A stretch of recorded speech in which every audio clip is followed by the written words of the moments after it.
We are here at the IEC National Results Centre, but our colleague Lindsay Dentlinger is tracking developments for us from the IEC's Western Cape Results Centre. Lindsay, good morning. Well, we are hearing here that some parties are complaining about all kinds of issues.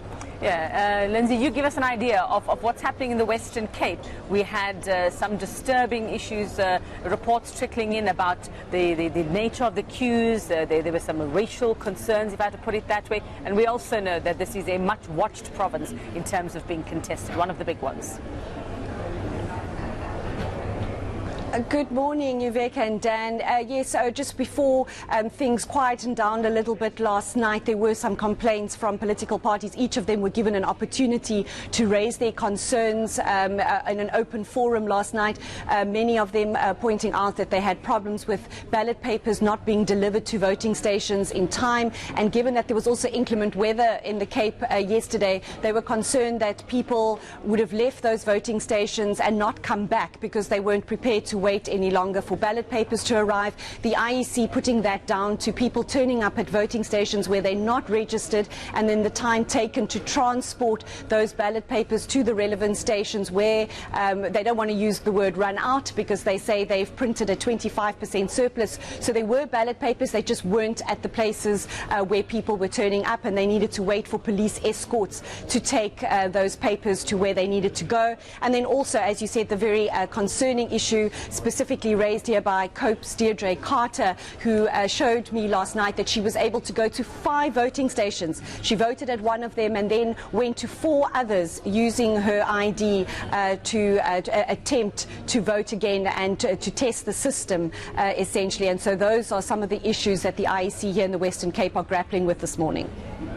IEC nationally issuing a statement last night, Lindsay, saying that they've launched investigations into all these incidents.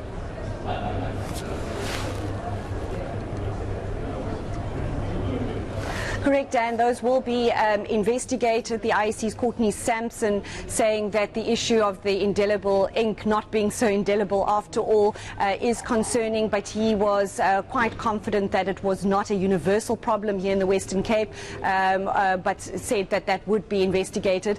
But Dan, I just quickly want to take you to some of the results that are coming in here, because they are coming in fairly quickly and being updated almost every 20 minutes. We have more than 30% of the vote already counted here in the Western Cape. The ANC at around 20%, the DA at around 55%, and the interesting thing here is EFF and Good neck and neck, just over 2% each of them of the vote. At one point this morning, Good slightly in the lead, surprising people here that they might be just taking the third place from the EFF, but just shortly, a little while ago, it looks like the EFF just slightly in the lead. And I have Sunusha Naidu here with me just to unpack what those results might mean. And we should point out that it is still early days. Good morning, Sunusha. Thank you for joining us. As I'm saying there, we're all keeping our eyes on that EFF Good neck and neck race at the moment. What do you make of it? Good morning, Lindsay. I think it's still early days, but I think what's important as well is that that's an interesting positioning of the EFF in the Western Cape, in particular the areas that they probably had a footprint in. We still have to wait for the big results to come in the metro. You've got Mitchell's Plain, the Cape Flats, those big areas that become really a game changer of sorts in terms of how it may shift the electoral footprint of particular parties, and that would be an interesting thing to keep a watching brief on, particularly in terms of Patricia de Lille's Good Party versus the EFF, and where does the DA fit within that spectrum of those two political parties. And I suspect it's going to be an interesting race, particularly for EFF and Good. But I think we also got to bear in mind is that at this moment in time, the DA is almost polling at, or showing results that are about 4% just